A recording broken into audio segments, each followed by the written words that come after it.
Jornal de Notícias. Sim, Filipe Grilo, economista. Agradeço aos dois a participação no 1820. Vítor Santos, começo por ti. As declarações, um entendimento quando há baixa de impostos que agradasse às partes?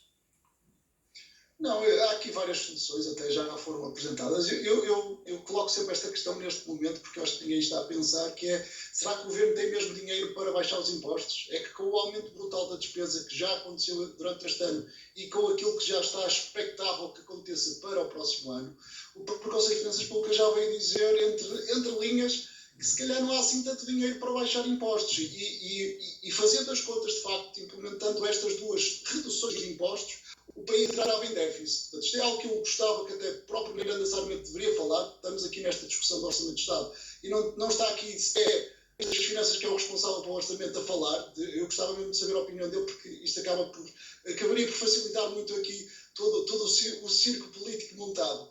Agora, há soluções. Se Pedro Nuno Santos não quer uma redução do IRS específica a um determinado grupo, bem, acho que se calhar estaria disposto a uma redução generalizada de IRS. Portanto, o governo aqui facilmente poderia adaptar o IRS jovem para uma redução transversal do IRS e que acabaria por ir de encontro ao que o PS exige. Depois também ao nível do IRC, obviamente que aqui o PSD está a ser cada vez mais pressionado até pelas próprias empresas, porque este aumento, para além do que era esperado do salário mínimo, colocou alguma pressão no governo junto às empresas, e as empresas querem ver alguma redução da escalabilidade do seu lado, e portanto a redução do IRC talvez possa não ser transversal, porque o PS assim o dita, mas se calhar aprofundar algumas reduções setoriais do IRC, nem que seja, por exemplo, para as empresas que aumentem mais os salários ou deem o tal prémio de produtividade. Isso é algo que se calhar seria possível, não que seja desejável, mas seria possível e que provavelmente o próprio PS assim aceitaria e, portanto, ambos ficavam com a face bem segura em relação a estas negociações. Vítor Santos, tendo em conta aquilo que disse há pouco, podemos entender que as propostas apresentadas pelo Partido Socialista até poderiam facilitar a governação social-democrata? Poderiam, de certa forma, também.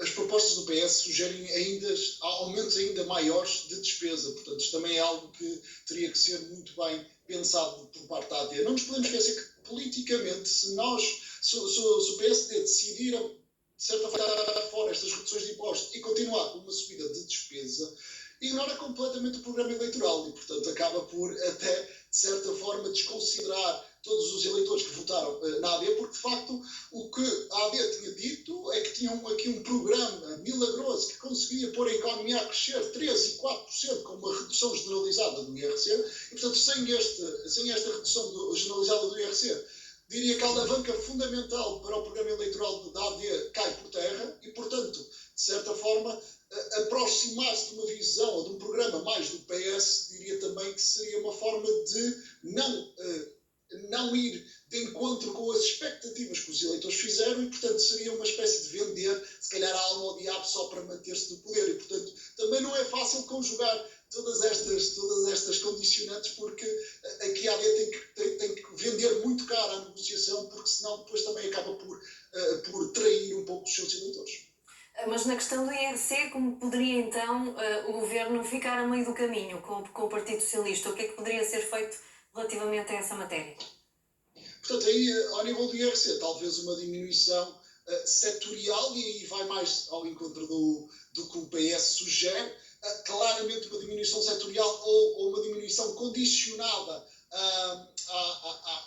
que seja a subida de salários, que seja a subida da produtividade, que seja até a internacionalização ou o investimento, que o próprio PS também sugere. Isso já acaba por retirar espaço ao tal fator de crescimento do IRC. A ideia de uma redução generalizada do IRC, eu diria que é mais para chamar novas empresas grandes, empresas internacionais, para se instalarem em Portugal e essas sim serem a alavanca do crescimento económico sustentável para Portugal. E, portanto, quando nós colocamos mais complexidade no IRC, metendo mais uma cláusula, metendo mais uma restrição, metendo mais um condicionante, eu diria que não é essa alavanca que o PSD estava a sugerir e, portanto, se for para este lado, diria que a redução específica do IRC não tem o mesmo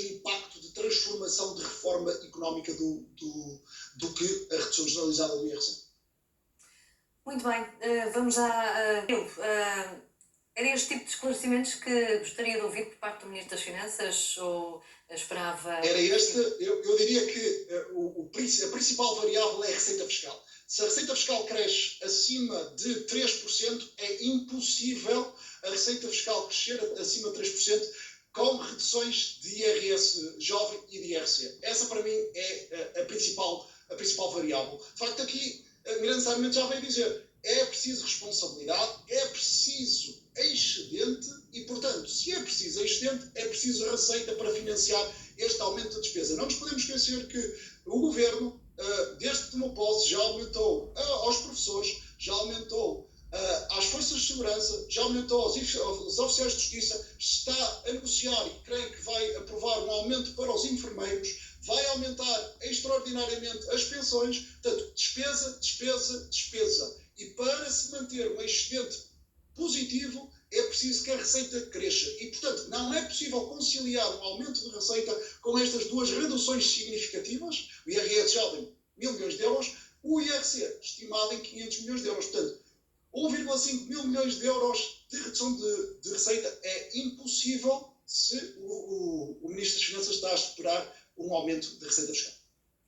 Muito bem, Filipe Grilo e Vítor Santos, agradeço uma vez mais a participação nos 8h20. Uma boa tarde.